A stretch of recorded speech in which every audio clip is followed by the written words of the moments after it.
Ladies and gentlemen, welcome to the Aloha Press podcast. My name is JC, and guess what? We've got a special edition, a Monday reaction show of the the Honda Classic out in beautiful Palm Beach Gardens, Florida.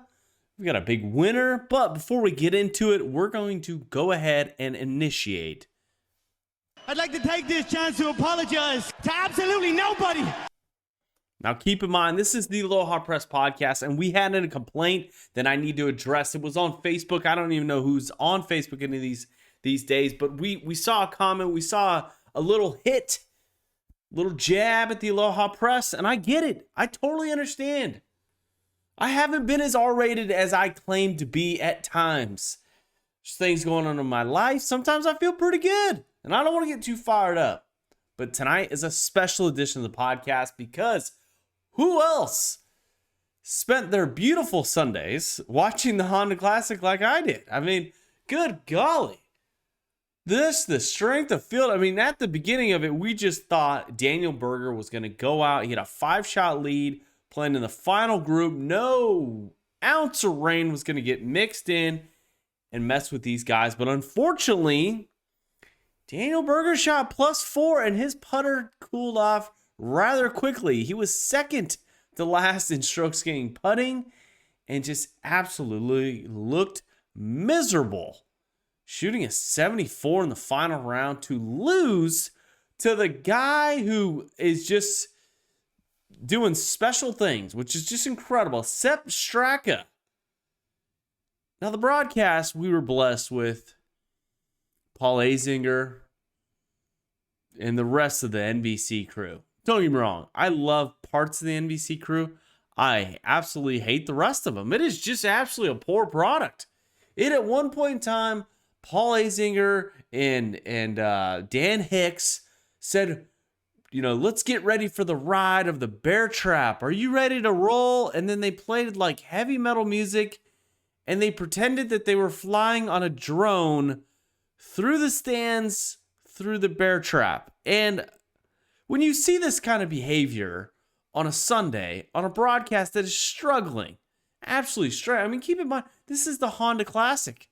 There are no top world guys at this tournament. They're just not. I mean, you got a field led by Gary Woodland, Daniel Berger, Alex Noren, Shane Lowry. I mean, yes, there's a couple major championships winner. I mean, the only reason why Brooks Koepka's even in the field is because his brother got a sponsor's exemption into this damn thing. It's going to help his brother out, which I appreciate. But the telecast, oh God, I'm happy to see some of them back. But it does not look good. It doesn't look good for the NBC broadcast. I mean, it's bad when you're asking Nick Faldo would have made the broadcast even better. But the journey that they took on this fake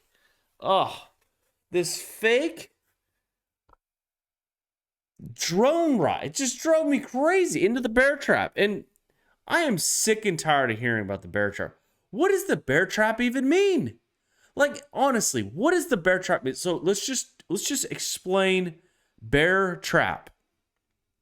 There's a big ass bear. There's a difficult par 3, a hard par 4, par 5, or par 4, and then a really hard par 3, and then you got a kind of easy 18th par 5. Very reachable. I don't know about you, but who is the bear trapping? Is it the players? And are there bears in Florida? Specifically in Palm Beach Gardens, Florida? I just don't think so. Now, as I get fired up about the course and the telecast, I mean, the field was not. I mean, it was the best that we could have gotten out of a very entertaining final 2 holes. If you did not tune in, which I can't imagine you did, you got Sepp Straka tied with Shane Lowry with 1 hole to go. Daniel Berger's out of it. I mean, you got Alex Noren doing just weird shit. You got Kurt Kitayama doing unique things. But you got a group of guys who are literally just standing and a complete downpour. It looked like God, whipped out his. Never mind. I'm not going to go there. I'm just saying it rained a lot. You know what I mean? Like it took it to a whole new level. And you look at the final couple holes, and you think, Shane Lowry, what are you doing? I mean, you were born and raised. The telecast is explaining that you've got all this knowledge and the capability of playing in difficult conditions, and we realize that America has softened you up a little bit. It gets a little wet outside, and sure enough, you pull hook a drive about 240 yards, almost out of bounds, had to lay up, and gave away a victory. And no, don't get me wrong, I love Shane Lowry. I know nothing about Sepp Straka, besides the fact that he's not from America, but lives in Valdosta, Georgia. And if you know me, I've got a special place for Valdosta, Georgia. Got a few, pieces of wealth sitting down there in that beautiful, beautiful city, which I, gonna have to venture down there one of these days. But anyway, Sepp Straka is your victory winner, big chicken dinner. I mean, goes out there and just plays better golf. I mean, in some difficult conditions. I mean, the guy goes out and shoots, a final round of 66. In some tough conditions, I'll give it to him. Sepp Straka, first-time winner on the PGA Tour. Now, don't get me wrong. I mean, we've heard of this guy before. He's been on a freaking Ryder Cup.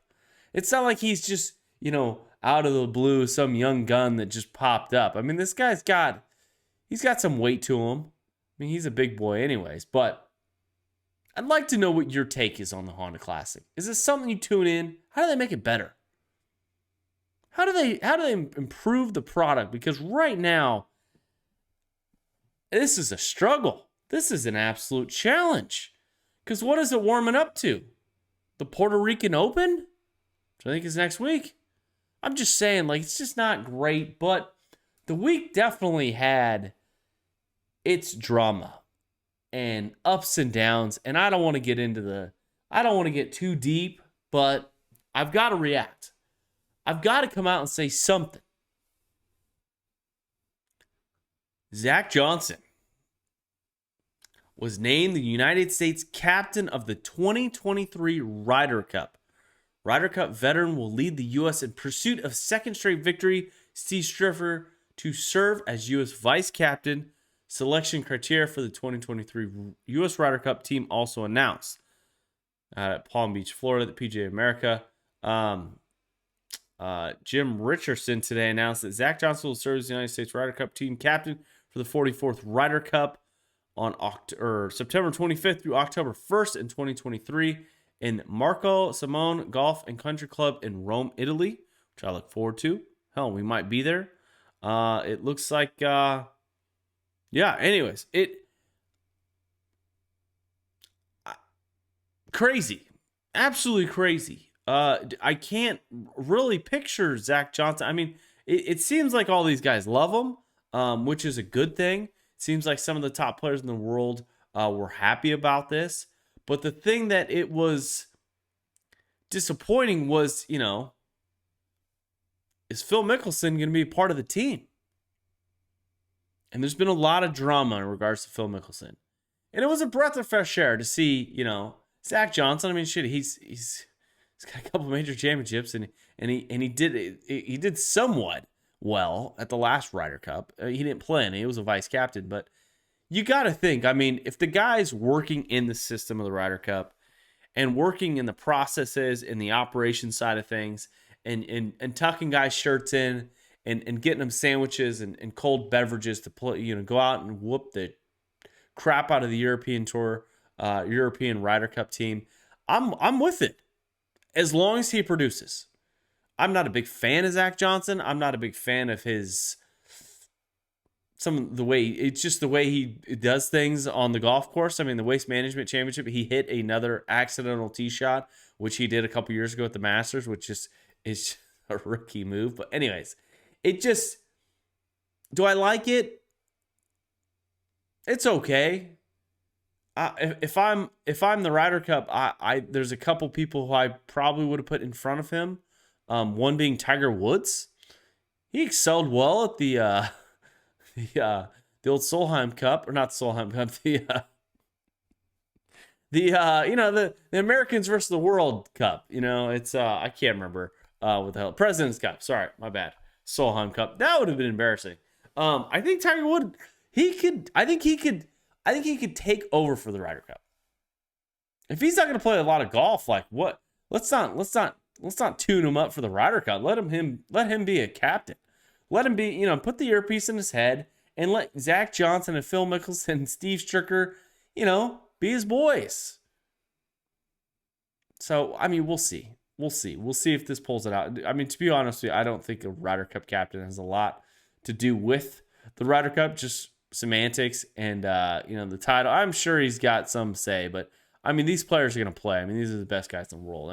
Let's not kid ourselves. This is not the National Football League by any means. Now, Phill Mickelson, we got to get to it. The Saudi Arabia beheaded golf league was claimed to be dead last week. It was something that was brought up by Rory McIlroy, by Bryson DJ, by just a bunch of people, and they said it's over with.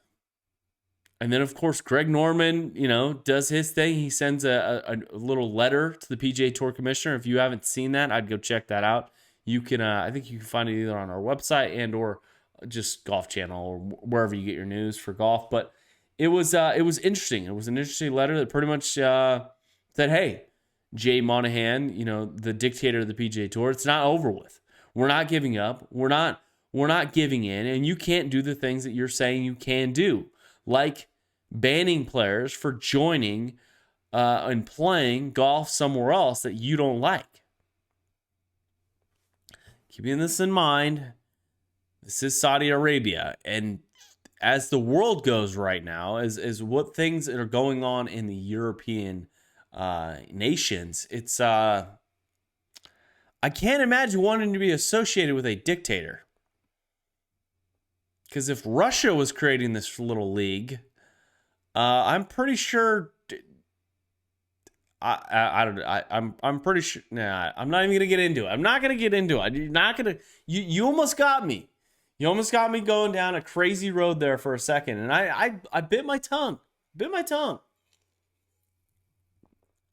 right, getting back to Phill Mickelson though. Phill Mickelson got canceled. He got canceled by his sponsors. He got canceled by KPMG, Workday, Rolex, Mizzen & Main, Amstelite, and Ertaped and VistaJet. I think. What cracks me up though is Callaway put him on a pause, which make a decision, Callaway. Like, what are you doing? It's either support the guy, stand behind your man, the guy who literally created a slogan for you driving down Magnolia Lane. Hell, it's the ending of our podcast. You gotta think, Callaway, you gotta stick with this guy. Cobra's got Bryson. TaylorMade's got a bunch of them. Brooks Koepka's got Srixon Cleveland. And you got Callaway and Phill Mickelson. It's amazing. It's like the only reason why I even play some Callaway clubs, to be quite honest. And I think I'm going to switch because they put them on pause. All of these sponsors just absolutely canceled them. And it got me thinking, it got me kind of pissed off. Now, what Phill Mickelson did, what he said, to be honest with you, is not horrible. It really isn't. He did some things that were selfish. He did some things that was chasing his legacy, his dreams, and he made some bad choices. He got into bed with the wrong organization, the wrong entity, helped them out in certain ways, helped bring players to this league. And then in a, off the record, on the record, who knows type comment, Mr. Shupnuck puts out that, hey, Phill Mickelson's like, hey, I ain't getting in bed with those freaking murderers. There's no way. But you got to think, Phil's getting canceled, but the rest of the idiots aren't. Look back a couple weeks. You had a strong group of PGA Tour players who left the PGA Tour, decided not to play Pebble Beach, go to Saudi Arabia, take a check from the same people who are creating this league, got approved by the PGA Tour to go be a part of this thing, which, by the way, was just horrible. And there's no repercussions for them? What? Because they said their loyalty? I just don't understand. It just confuses me that the PGA Tour and the rest of the world are just coming down on Phill, and I feel bad for him. I feel bad he lost all his sponsors. I feel bad that his apology, it really sucked. It was pretty horrible. But that's here nor there. But I'm saying, like, I feel bad for Phill Mickelson because there's other people at fault here. I mean, keep in mind, Dustin Johnson, Bryson DeChambeau, Kevin Na, Kevin Kokrak. Kokrak has literally the logo while on his bag. He's sponsored by them while he plays the PGA Tour. You got to think, like, is this right? Is this okay to just ruin a guy's career just to cut him off? And it got me thinking, Phill, it's time to take on your personal brand. And it's time to ramp this up. You got to take this by the freaking horns, because in my eyes, Phill Mickelson got into bed with the wrong people. I agree. I'm not a fan of it. But I think Phill Mickelson brought up things and made it very known that there's some flaws, that the PGA Tour is a monopoly. And the PGA Tour is doing things that just aren't right. And I think that's okay. I live in America. I live in the best country in the world. I live in the land of opportunity. I live in an area that has just blessed me with just great fortune. Gives me the ability to talk to you here 17 minutes into this podcast, and you haven't even left a comment, a review. You haven't hit the subscribe button. You haven't even downloaded the podcast or shared it. So before we go any farther, I need you to do that for me. I'd greatly appreciate it. Pay the fee and just leave a comment. Leave a review. Do what you got to do to support me supporting you. But getting back to my point, Phill Mickelson has to absolutely go after his own personal brand and say screw the sponsors. But at the same time, I think he's brought up some points, and I think looking back 20, 30 years, the players who came out very disgruntled, pissed off about what Phill did, I think those are the same guys who are going to reap the benefits of what Phill did. The PGA Tour changed. It changed due to the injection or the threat of this league. And now they're going to suspend him, cut him off, take away any future this guy has. I thought the PGA Tour was a player-run organization. Doesn't sound like it. Doesn't sound like it at all.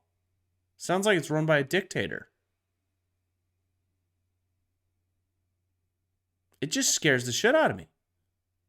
Because I think Phil's got some solid points. And he wasn't the only guy signed up for this freaking league.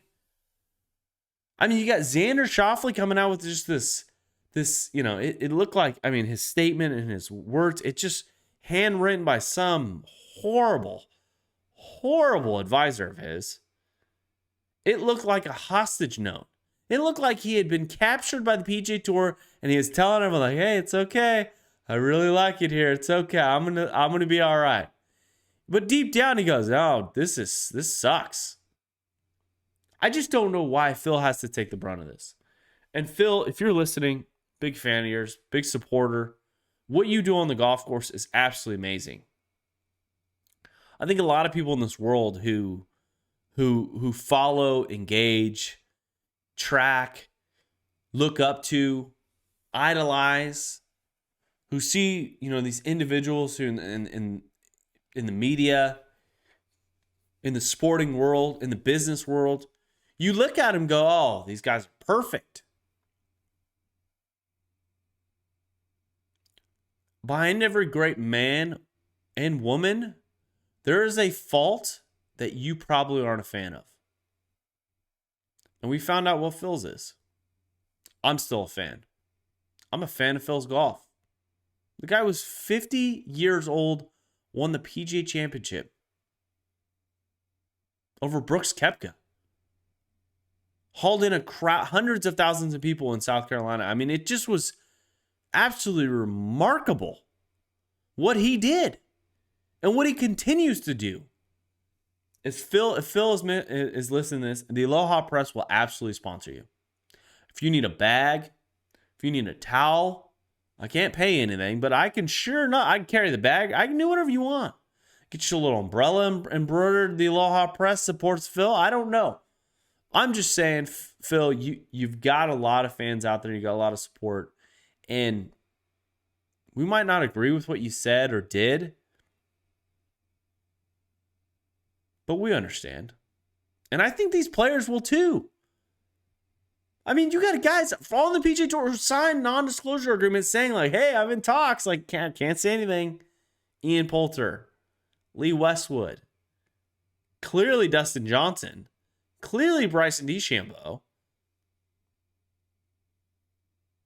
I think Phil shook it up, and I think it's gonna reap benefits to the players. I think it's gonna hurt the viewership. Because some of the greatest leagues out there, for example, the NFL. Do you remember when the XFL came out? WWF presents a different alternative way football was played, the way it was captured, the way it was seen on television, from the footballs to the cameras and the overhead cameras that are now involved every single game in the NFL. And you think like, what? I'm not like, if anyone else would have done it, I mean, not anyone else. I mean, shit, looking at the world today. But I mean, if anyone else would have produced this, had backed these guys for this league, I think it would have been a success. Do I think it would have been as great as the PGA Tour? But I think it would have been a success, and I think it would have done okay. And I think the PGA Tour would have been like, oh shit, we need to change. We need to do something better. Because the Honda Classic, are we going to keep having Honda Classics? Because that was horrible. It looked like a fun golf course, but who cares? The Florida swing has no weight, in my opinion, on the West Coast swing. The West Coast swing has better golf courses, better conditions, better viewing experience with better views. But instead, we get to just be drugged through the mud for the Honda Classic. And don't get me wrong, I love Honda Classic. I just don't like the Florida swing. I don't like the product they're putting out. And maybe if it was presented in a different way, different format, different just avenue, different anything, you might think that could be cool. It could be a cool adventure. It could be a cool thing that people get to be a part of. If you're not competing, you ain't growing. And I get it, PGA Tour, but your product suffered for a long time, and Phill Mickelson has done an incredible time. He's filled the spotlight when Tiger Woods has not been there. Enough about Phill Mickelson. Moving on. Looking forward to this week. It's going to be fun. We're going to have another show tomorrow that will be released in regards to giving you our picks for Wager Wednesday. I have no clue what tournament's coming up, which is going to be fun, which is going to be exciting. I believe it's the Puerto Rico Open, as I'm trying to pull up my little doodad, I can't find it. Darn thing. Shoot. Let's go there. Let's see what we got. We got Bay Hill, defending champion Bryson DeChambeau. Got some sad news for you. Bryson DeChambeau will not be there. He actually WD'd. He withdrew from the Arnold Palmer Invitational. Another great event. Hell, Tiger Woods won this a couple times. I think even Rory McIlroy's won this one. We'll see. we'll see. Looking forward to talking to you then. Greatly appreciate everyone tuning in. I appreciate you guys supporting me in this journey. This is an experience. This is something that, you know, I love doing. I'm sitting here at like midnight at my house just recording this and just get all amped up, and I'm not gonna be able to sleep, which is fun, which I appreciate. So if you want to be on the show, if you want to be a part of this experience, this journey, don't hesitate to reach out. You can find my email on the website.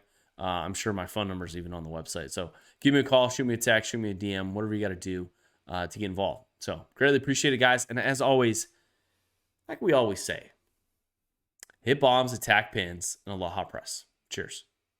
I'd like to take this chance to apologize to absolutely nobody. Wearing all black. Aloha! Here with JC and Jeff. Ain't no time for school today. Hitting bombs. Hey, watch this punch cut lob wedge. Replace your Marshalls with carton rolls. They're better looking. They're serving drinks. Got to hit bombs off the tee. Phil talking about a guy taking a shit in the cut. Mahalo! That's what we did fireside with Phil. Fire at the stick. Hit bomb and attack the pin.